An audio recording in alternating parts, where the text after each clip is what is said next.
Bonjour les amis, nouvelle vidéo aujourd'hui. Vous le savez, en France, la droite aime à nous parler de civilisation judéo-chrétienne avec des trémolos dans la voix. Comme vous le savez, avec moi, ça ne prend pas. Et Radio Courtoisie recevait Benjamin Blanchard, le directeur de SOS Chrétien d'Orient, avec qui j'ai eu le plaisir de tourner un bistrot Liberté. Et lui, eh bien, il tient un discours radicalement différent sur la manière dont traite Israël, l'État israélien, et bien les chrétiens. Et le moins qu'on puisse dire, c'est que c'est très éloigné des discours que l'on peut entendre par hasard sur CNews, Europe 1, ou encore dans la bouche d'Éric Zemmour, qui prône bien sûr l'union du judéo-christianisme. Mais juste avant de l'écouter, comme d'habitude, n'oubliez pas de vous abonner, le pouce, le commentaire, le partage, le boost de la vidéo. Je remercie tous les donateurs, tous ceux qui m'ont rejoint sur Patreon. D'ailleurs, vous avez eu 3 vidéos exclusives sur Patreon cette semaine, et la semaine prochaine, vous en aurez bien plus. J'en ai tourné beaucoup pour la semaine prochaine parce que j'avais énormément de choses que je voulais voir avec vous. Donc n'hésitez pas à me rejoindre sur Patreon. Vous avez bien sûr tous les liens en description sous la vidéo. On regarde l'extrait et on en parle juste après. Oui, alors les attaques sont de plusieurs sortes. Il y a quand même des attaques étatiques qui ne sont pas des attaques physiques, mais des questions fiscales. Mmh. Et là, depuis quelques mois, les églises doivent payer des taxes sur leurs biens religieux, y compris les biens qui servent à l'exercice de la charité, c'est-à-dire des hôpitaux qui étaient gratuits, des établissements, des écoles, etc., qui profitent au plus grand nombre, évidemment pas seulement aux chrétiens, qui maintenant, ils doivent payer des taxes dessus, donc forcément, ça ne va pas pouvoir rester gratuit. Mmh. Il faut savoir que cette exemption de taxes, c'était un accord, encore une fois garanti avec des traités, qui dataient de l'Empire ottoman, qui était très ancien. Israël l'a toujours contesté, mais c'était resté en vigueur, même si Israël n'était pas d'accord avec protesté contre cet accord.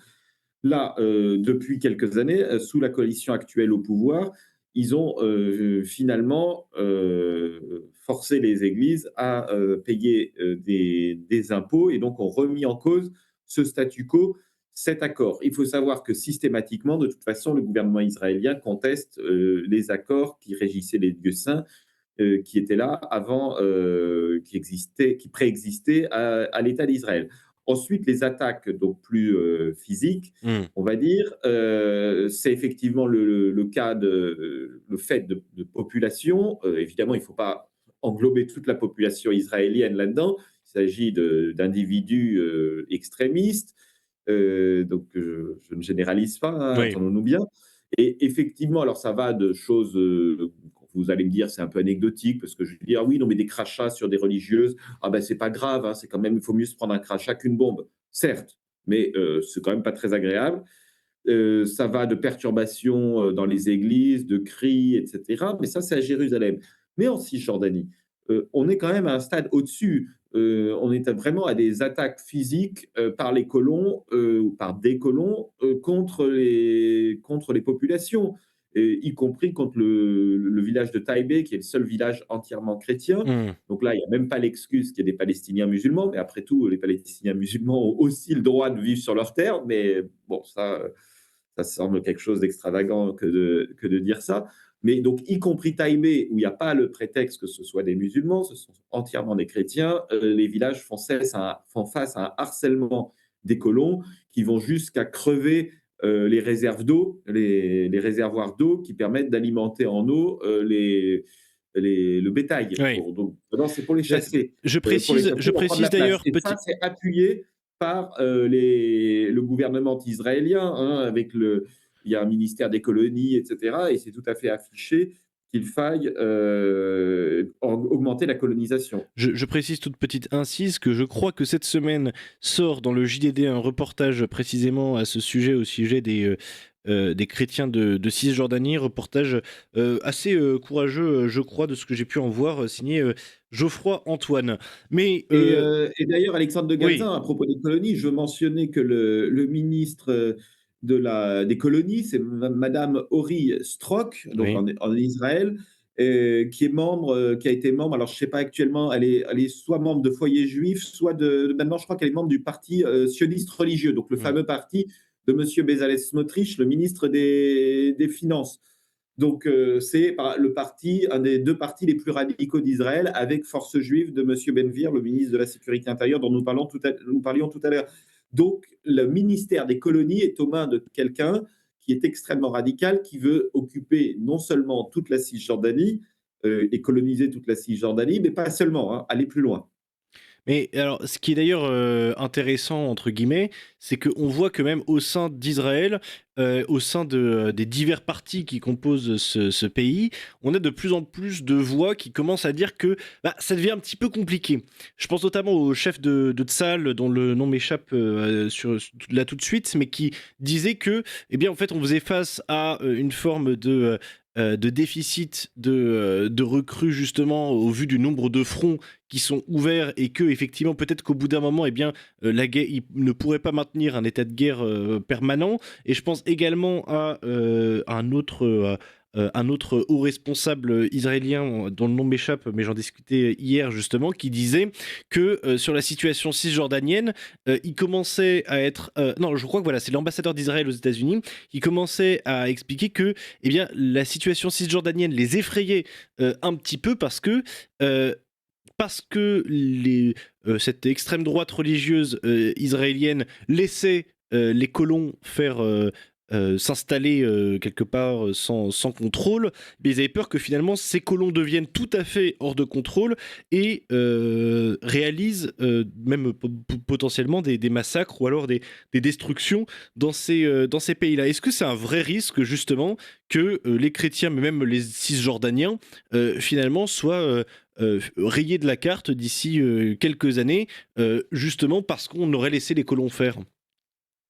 Oui, bien sûr. Alors en plus, ils sont pris en étau. Alors là, c'est plus à Gaza avec le Hamas qui est qui dit, je ne sais pas où ça en est à Gaza, mais en tout cas qui dirigeait, mais je crois qu'il dirige toujours, hélas, Gaza. Donc le Hamas, qui est un parti vraiment islamiste, Hmm. radical, non content d'être un groupe terroriste. Hein, c'est pas c'était voilà, c'est un groupe terroriste et un parti islamiste radical Ouais. qui, moi, je me souviens pendant la guerre en Syrie, qui avait soutenu, qui était d'ailleurs dans le même camp que les Occidentaux, puisqu'ils soutenaient la rébellion et les groupes islamistes en Syrie, ceux-ci, soit dit en passant.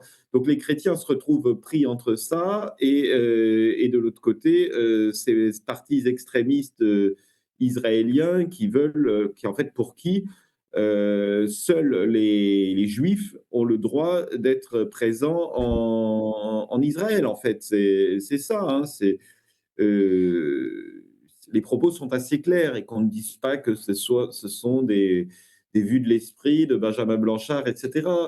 C'est ce que disent les responsables israéliens, en tout cas membres des deux partis les plus radicaux, qui, je le rappelle, possèdent, je crois, 14 députés sur 120. Donc c'est une force importante dans la coalition. Même si ce Je rassure Benjamin Blanchard, je ne vais pas lui en tenir rigueur par rapport à ses propos. Par contre, eh bien, je doute qu'il va être souvent invité sur CNews pour parler des chrétiens en Orient, de leur situation dramatique bien sûr, mais de leur situation et de la situation qu'ils vivent en Israël. Bien sûr, on pourrait m'accuser de tous les maux, taper bien sûr agression chrétien Israël sur YouTube, sur X ou n'importe où sur Internet, et vous allez pouvoir vous rendre compte que la civilisation judéo-chrétienne a de l'avenir. Enfin, de l'avenir, c'est une civilisation qui n'a tout simplement jamais existé. C'est une pure invention car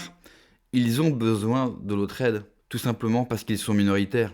Certes, ils ont de l'argent, ils ont des médias, ils ont de l'influence, ils ont du compromat, notamment avec l'affaire Jeffrey Epstein, c'est vrai.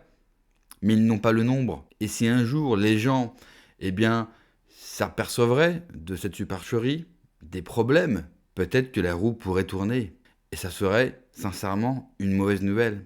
Vous savez, en cette période évidemment importante pour tout chrétien, dans l'Ancien Testament, il était annoncé la venue du Messie. Et le Messie est arrivé, et il a ressuscité. Malheureusement pour eux, ils ne l'ont jamais reconnu. Alors, est-ce que cela a à voir au fait qu'il a voulu chasser les marchands du temple ?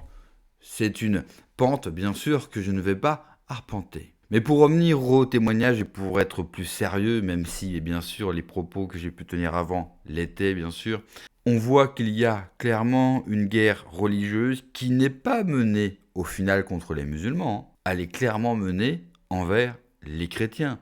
Israël bafoue tous les accords qui ont été passés, bien sûr, depuis l'Empire ottoman. Donc ça ne remonte pas à hier. Mais moi, ce qui me désole, c'est qui défend les chrétiens d'Orient. Quand je dis qui défend, je ne parle pas de nous, de moi, de vous.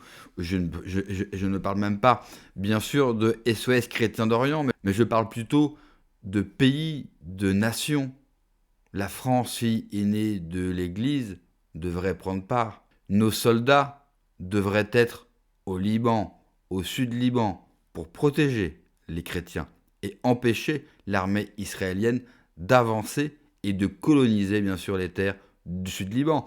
Et on a appris il y a 2 jours que les soldats israéliens avaient tiré, avaient ouvert le feu sur des soldats français. C'est une déclaration de guerre.